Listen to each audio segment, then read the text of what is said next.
এখনও পর্যন্ত উপস্থিতি আমি পেলাম হলো 8 জনের উপস্থিতি পেলাম। যাই হোক, আমি 8 জনকে দিয়ে পড়ানো শুরু করলাম, পরে যারা যোগ দেওয়া দেবে। আমি আগের দিনের মতোই প্রশ্নোত্তর করব, মনে হয় কোনো চ্যাপ্টার আর বাকি নেই, সুতরাং প্রশ্নোত্তর করাটাই ভালো।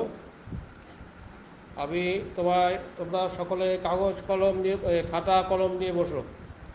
তোমরা সকলে খাতা কলম নিয়ে বসো। আমি প্রথমে 3টে টেবিল দিচ্ছি, স্তম্ভ মেলানো দিচ্ছি। 3টে স্তম্ভ মেলানো করো, পরে আমি সমাধান বলে দিচ্ছি। প্রথমে 3টে স্তম্ভ মেলানো করো, আরে আমি সমাধান বলে দিচ্ছি। আমি স্তম্ভ মেলানো নম্বর 1 বলছি। বাম দিকে স্তম্ভ ABCD নম্বর দিয়ে লেখো।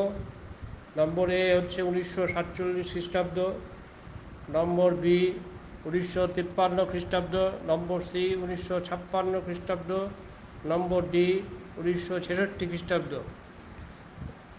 এর সঙ্গে ডান দিকে স্তম্ভ যেগুলো হবে, রোমান 1 2 3 4 দিয়ে লেখো। রোমান 1 পাঞ্জাবের বিভাজন, রোমান 2 মহারাষ্ট্রের বিভাজন, রোমান 3 কাশ্মীরের ভারতভুক্তি, রোমান 4 পৃথক অন্ধ্রপ্রদেশ গঠন। আবার এই স্তম্ভটা বলছি। বাম দিকের স্তম্ভ 1947 খ্রিস্টাব্দ A, B 1953 খ্রিস্টাব্দ, C 1956 খ্রিস্টাব্দ, D 1966 খ্রিস্টাব্দ। তার সঙ্গে রোমান 1 ডান দিকের স্তম্ভে বলছি, রোমান 1 পাঞ্জাবের বিভাজন, রোমান 2 মহারাষ্ট্রের বিভাজন, রোমান 3 কাশ্মীরের ভারতভুক্তি, রোমান 4 পৃথক অন্ধ্রপ্রদেশ গঠন। আর একটা স্তম্ভ মেলাটা বলছি, নম্বর 2, যেটা বাম দিকের স্তম্ভ ABCD দিয়ে লেখো। বাম দিকের স্তম্ভের Dayamayi Katha, B reconstructing the Bengal partition, B reconstructing the Bengal partition, C Bishad Brikkha, D other side of the silence. এর রোমান ডান দিকে লেখো, রোমান 1 2 3 4 দিয়ে Roman 1 Urvashi Butalia, Roman 1 Urvashi Butalia, Roman 2 Sunanda Sikdar, Roman 2 Sumanda Sikdar, Roman 3 Jayanti Basu, Roman 4 Mihir Sengupta, Roman 4 Mihir Sengupta. এই দুটো টেবিল স্তম্ভ মেলাও। আমি সমাধান বলে দিচ্ছি, তোমাদের 2 মিনিট পরে আমি আবার সমাধান বলে দিচ্ছি। এই দুটো স্তম্ভের সমাধান মিলিয়ে নাও। 1947 খ্রিস্টাব্দ এর সঙ্গে মিলবে কাশ্মীরের ভারতভুক্তি, 3 নম্বরে আছে, রোমান 3-তে আছে। 1953 খ্রিস্টাব্দ এর সঙ্গে রোমান 4 পৃথক অন্ধ্রপ্রদেশ গঠন। 1953 খ্রিস্টাব্দ এর সঙ্গে রোমান 4 পৃথক অন্ধ্রপ্রদেশ গঠন। 1956 খ্রিস্টাব্দ মহারাষ্ট্রের বিভাজন ও 1966 খ্রিস্টাব্দ পাঞ্জাবের বিভাজন। এই হচ্ছে এটার সমাধান হয়ে গেল। এবার পরের যেটা টেবিলটা দিয়েছি, দয়াময়ী কথা সুনন্দা শিকদার মিলবে, হচ্ছে সুনন্দা শিকদারের সঙ্গে। রিকনস্ট্রাক্টিং দ্য বেঙ্গল পার্টিশন জয়ন্তী বসুর সঙ্গে মিলবে। রিকনস্ট্রাক্টিং দ্য বেঙ্গল পার্টিশন জয়ন্তী বসুর সঙ্গে মিলবে। 3 নম্বরে আছে বিষাদ বৃক্ষ, মিহির সেনগুপ্তের সঙ্গে মিলবে। The other side of the silence Urvashi বুটালিয়ার সঙ্গে মিলবে। The other side of the silence Urvashi বুটালিয়ার সঙ্গে মিলবে। কার কটা হলো আমাকে জানাতে পারো মেলানোর পরে।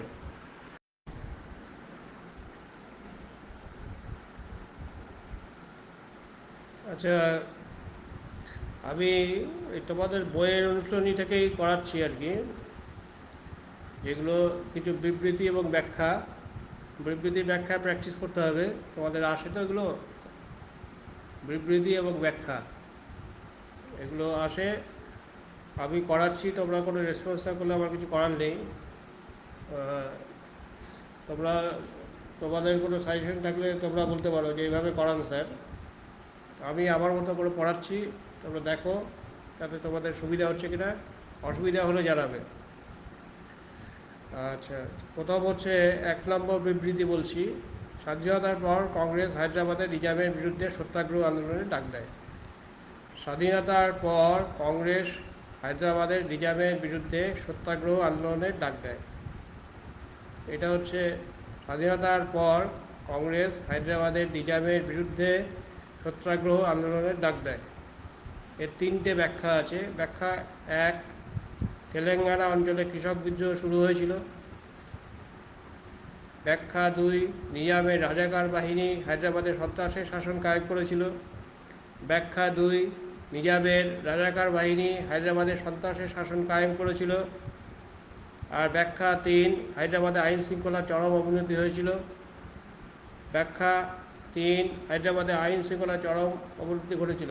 কোনটা সঠিক ব্যাখ্যা বলতে হবে। 2 নম্বর বিবৃতি, 1950 খ্রিস্টাব্দে নেহেরু লিয়াকত চুক্তি স্বাক্ষরিত হয়েছিল।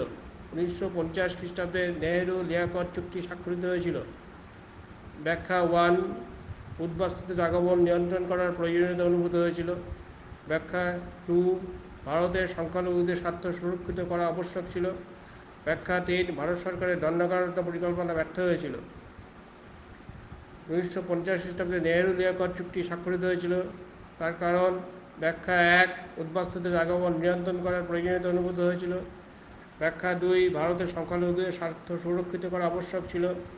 ব্যাখ্যা তিন, ভারত সরকারের দণ্ডকারণ্য পরিকল্পনা ব্যর্থ হয়েছিল। 3 নম্বর বিবৃতি বলছি। 3 নম্বর বিবৃতি বলছি, 1953 খ্রিস্টাব্দে পৃথক অর্ধরাজ্য গঠনে সরকার বাধ্য হয়েছিল। 1953 খ্রিস্টাব্দে পৃথক অর্ধরাজ্য গঠনে সরকার বাধ্য হয়েছিল। এটার ব্যাখ্যা বলছি। ব্যাখ্যা এক, ভাষাভিত্তিক রাজ্য পুনর্গঠন নানাভাবে বিরোধিতা করা হয়েছিল। ভাষাভিত্তিক রাজ্য পুনর্গঠনে নানাভাবে বিরোধিতা করা হয়েছিল। ব্যাখ্যা দুই, শ্রীরামলুর অনশনের মৃত্যুর পর পৃথক রাজ্য গঠনের দাবিতে অন্যের দাঙ্গা শুরু হয়।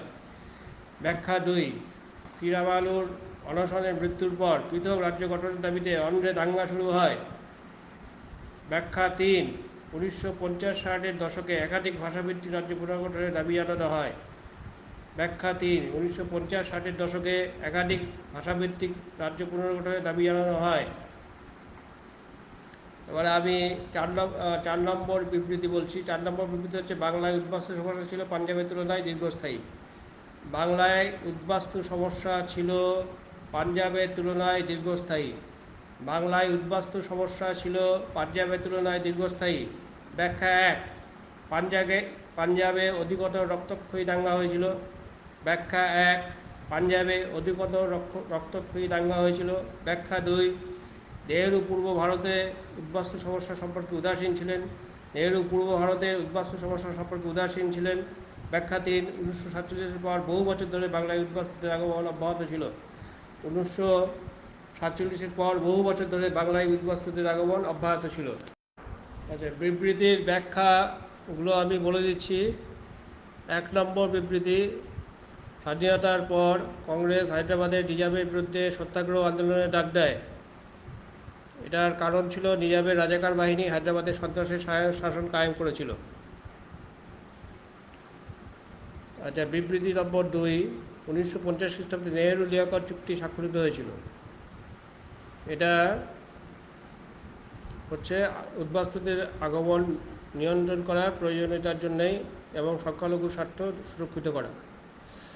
এটা হচ্ছে ব্যাখ্যা। 1950 খ্রিস্টাব্দে নেহেরু লিয়াকত চুক্তি স্বাক্ষরিত হয়েছিল। ব্যাখ্যা 3, 1953 খ্রিস্টাব্দে অন্য রাজ্য গঠনে সরকার বাধ্য হয়েছিল, কারণ শ্রীরামালুর অনশনের মৃত্যুর পর পৃথক রাজ্য গঠনের দাবিতে অন্ধ্রে দাঙ্গা শুরু হয়। শ্রীরামালুর অনশনের মৃত্যুর পর পৃথক রাজ্য গঠনের দাবিতে অন্ধ্রে দাঙ্গা শুরু হয়। আর ব্যাখ্যা 4, বাংলার উদ্বাস্তু সমস্যা ছিল পাঞ্জাবের তুলনায় দীর্ঘস্থায়ী। এর কারণ ছিল 1947-এর পর বহু বছর ধরে বাংলায় উদ্বাস্তুদের আগমন অব্যাহত ছিল। এর কারণ 1947-এর পর বহু বছর ধরে বাংলায় উদ্বাস্তুদের আগমন অব্যাহত ছিল।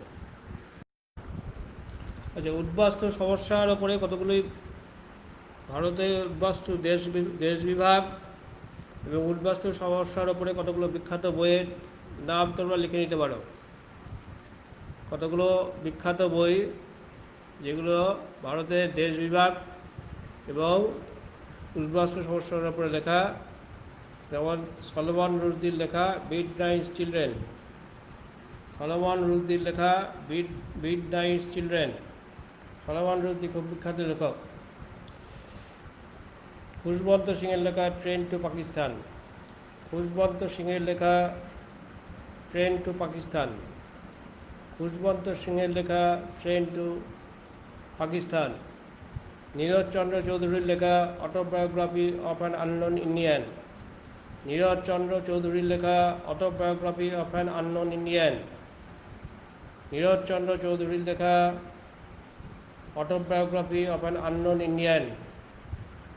মৌলানা আবুল কালাম আজাদের লেখা India wins freedom, Maulana Abul Kalam আজাদের লেখা India wins freedom, Maulana Abul Kalam আজাদের লেখা ইন্ডিয়া উইন্স ফ্রিডম।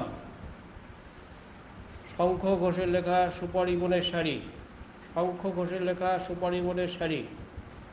প্রফুল্ল রায়ের লেখা কেয়া পাতার নৌকা, প্রফুল্ল রায়ের লেখা কেয়া পাতার নৌকা।